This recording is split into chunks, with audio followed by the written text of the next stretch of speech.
Greenville ISD is committed to sharing the facts about the 2022 bond issue. Growth is one of the 3 reasons the Greenville ISD trustees called for a bond election for May 7th. Housing starts are up in Greenville, and businesses are relocating and expanding here. This means more school-age children, which means planning for increased enrollment. With regard to jobs, we have a very successful Greenville Board of Development with leadership from Greg Sims. In the last 5 years, he's created or retained over 1,800 jobs. The CapEx for all of that now is about $600 million. So that means we've had investors come in and invest that much in our community. We're just faced with a lot of growth. Developers say we're coming ready or not. We have almost 4,000 lots currently planned, and almost every month we get applications for 300 or 400 or 500 more. And with the growth we're seeing, also we have probably within our ETJ, our extraterritorial jurisdiction, we have another 3,500 homes planned, and many of those are also in the Greenville School District. Families, particularly that have children or expecting children, one of the first things they look at is the schools, and that's the same thing for business. If you talk to Greg Sims, he'll tell you probably the second thing on the list is how are your schools. I was involved in a presentation for an electric car manufacturer that was looking at Greenville about a year ago. And the Greenville Board of Development hosted that in the atrium of the Greenville High School with the robotics lab in the background and the vocational program there also. And those people were very interested, almost mesmerized by what was going on in the background while we were briefing them on the city. Let's take a look at Greenville ISD's financial ratings and tax history. At $1.12 per $100 valuation, Greenville ISD's tax rate is the lowest in 10 years. That compares to Rockwall at $1.27, Commerce at $1.30, Terrell at $1.34, Forney at $1.37, and Caddo Mills, Royce City, and Community all at $1.46.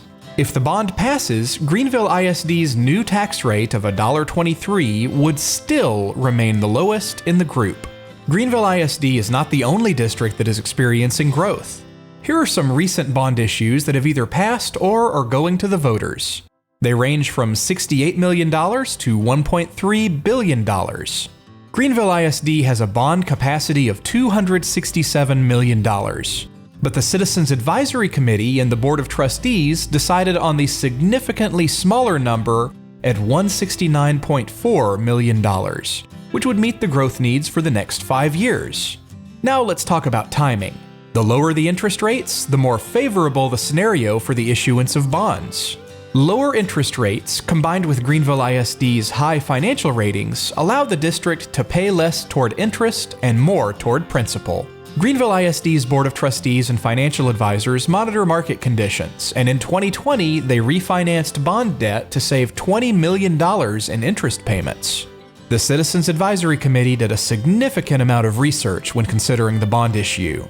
The 3 key factors they considered were aging buildings, growth, and evolving requirements. For example, the Texas Education Agency now requires school districts to build storm shelters that can accommodate the entire student population, all staff, and visitors on campus. Architects and engineers met with campus principals and toured each of the buildings.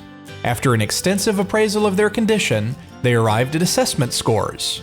As you can see, the 4 buildings with the lowest scores are LP Waters, Greenville Middle School, the Transportation Center, and the Service Center on King Street. The committee decided to focus on the 3 buildings that most affected services for students. The committee members also studied the ages of the buildings. The average age of a building in Greenville ISD is 50 years. For example, Greenville Middle School and LP Waters are both 72 years old, and the building that many call the new high school is actually 40 years old. The committee also paid close attention to capacity. Greenville Middle School is at 93% of its maximum capacity, leaving room for only 56 more students. Close behind are Travis Elementary at 88% and LP Waters at 87%. Greenville ISD's current enrollment is 5,326, and over the next 10 years it is expected to grow over 1,400 students to total 6,762. Here's a 10-year forecast that breaks down the enrollment projections by campus. Many people have asked what will happen if the bond doesn't pass. The answer is that as a public school district, we will need to find a space to teach all our students. For schools, including the middle school and other campuses, GISD will need to buy portable buildings. Each portable building costs $100,000, and that's without sidewalks, stairs, awnings, plumbing, and electrical. The funding for the portable classrooms would come from maintenance and operations funds, which pay for the day-to-day functions of the school district, including salaries. Election Day is May 7th, with early voting from April 25th to May 3rd. Greenville ISD's website contains detailed information about the bond. Thank you for taking the time to learn about Greenville ISD's bond issue, and please remember to vote.